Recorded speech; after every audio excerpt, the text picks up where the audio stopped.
Okay, imagine this for a moment. You're walking through a virtual cemetery, not, on a real hillside with marble stones, but inside a completely digital landscape. And instead of flowers, maybe you see pixelated roses. Instead of carved words, QR codes. And behind those codes, a permanent record etched onto the blockchain. Welcome.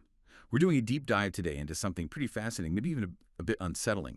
Blockchain obituaries. It's this idea that's sort of bubbling up in certain crypto circles. And honestly, it sounds maybe a bit niche, but it goes much deeper than you might think.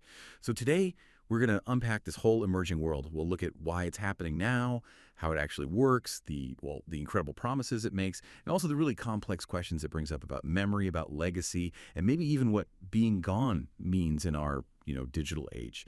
We've looked at a whole stack of sources for this, including some really interesting bits from a piece called Blockchain Obituaries, Digital Immortality and Legacy. It really is about rethinking permanence, isn't it? Yeah. I mean, for generations, obituaries were our attempt to make a memory last, to capture a life, somehow make it endure. Right, and we tend to think of the traditional ones as permanent, that old newspaper clipping or even a web page. But like you say, paper yellows, websites go down. Exactly. So is it fair to say that this digital approach, even though we think of digital as fleeting, could actually offer something, well, more permanent? It's a strong argument. Traditional records, even official government ones, they can decay, face disasters, or even be deliberately changed. And that's precisely where the blockchain concept comes in.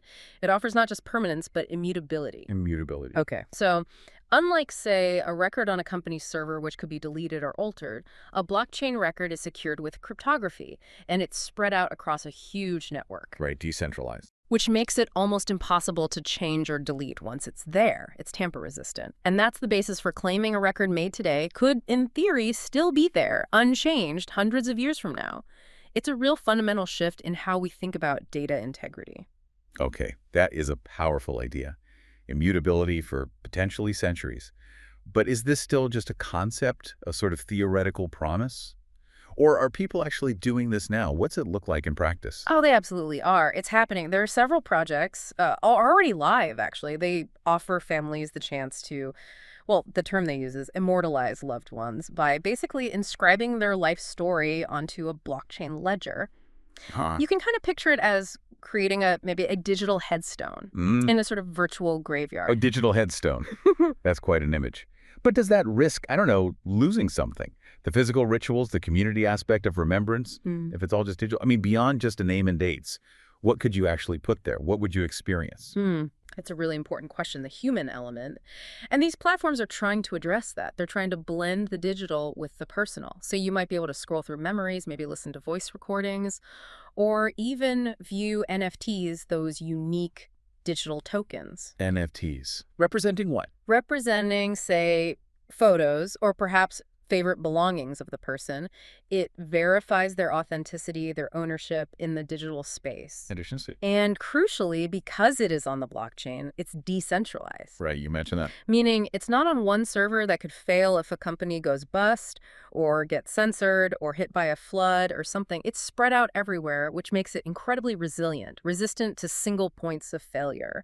And that's really key for that long-term permanence promise. And this is where it gets even more maybe stranger or just more profound when we start talking about these metaverse cemeteries. Yeah, the potential there for like immersive remembrance is kind of astonishing. Imagine, putting on a VR headset and actually visiting your grandmother's memorial. Maybe it's in a digital garden and her favorite music is playing. Wow. Or maybe walking past the virtual tomb of a famous musician and you can just click and access their last interview stored there forever.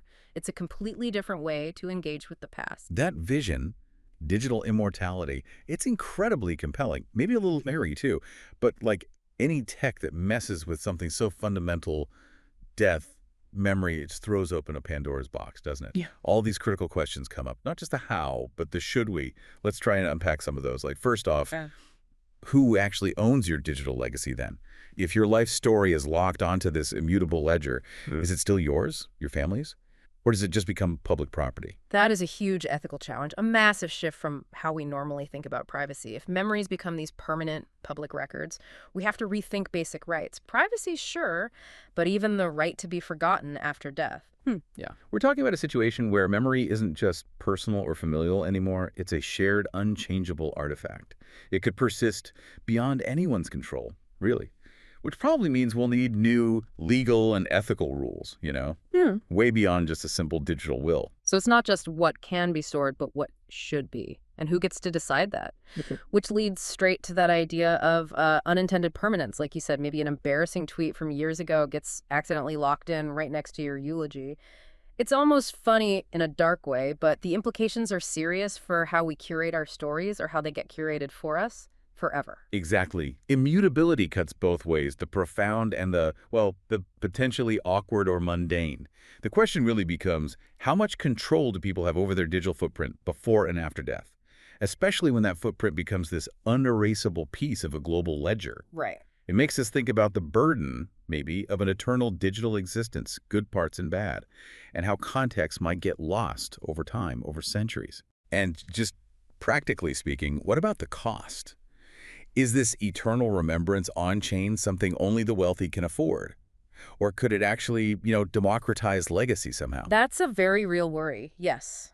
While the basic blockchain tech might be open source, the platforms, the services building on it, the energy needed to keep these records going, that can add up. Hmm. So if these digital legacies become a kind of luxury item, it could create a new sort of digital divide in how we remember people, where only those with the money can afford this type of digital immortality. Yeah. It's a serious question about equitable access. Yeah, you can see why there's such a debate around it. Some critics just dismiss it, right? Call it a gimmick, maybe even a bit cynical, trying to monetize grief. But then others argue, well, is it really that different from ancient people carving names into stone? It's just using the tools we have now, 21st century tools. And for a generation that's lived so much, online relationships, careers, everything, maybe a blockchain graveyard just feels like the natural next step. A logical evolution. Perhaps. An inevitable evolution of remembrance, even. It speaks to that deep human need to leave some kind of mark. It really does. Even for those of us who follow crypto, it's Oh. easy to get, caught up in the price charts and the financial news. Yeah. But this deep dive really brings home how blockchain can be about so much more than just transactions, doesn't it? It completely reframes this idea of digital legacy. Absolutely. It's a powerful reminder. While, yes, finance dominates the crypto conversation often, the underlying tech, as one of our sources put it really well, it's enabling totally new kinds of human experience. Yeah. When you stop and think that somewhere out there, someone's life story is already being secured forever on the blockchain, it just broadens your whole perspective on what this technology can actually do. It becomes about memory, about legacy, and yeah, about that really profound question of what it means to live on after we're physically gone. So this exploration really underlines how blockchain obituaries could represent a major shift, a really profound change in how we approach remembrance, how we think about our digital lives lasting. It leaves you with a big thought, doesn't it? In a world where so much of our lives are already online, if that digital footprint can be made immortal, how does that actually change our understanding of life, of death, and ultimately what it means to leave a truly lasting mark? It's definitely something worth pondering.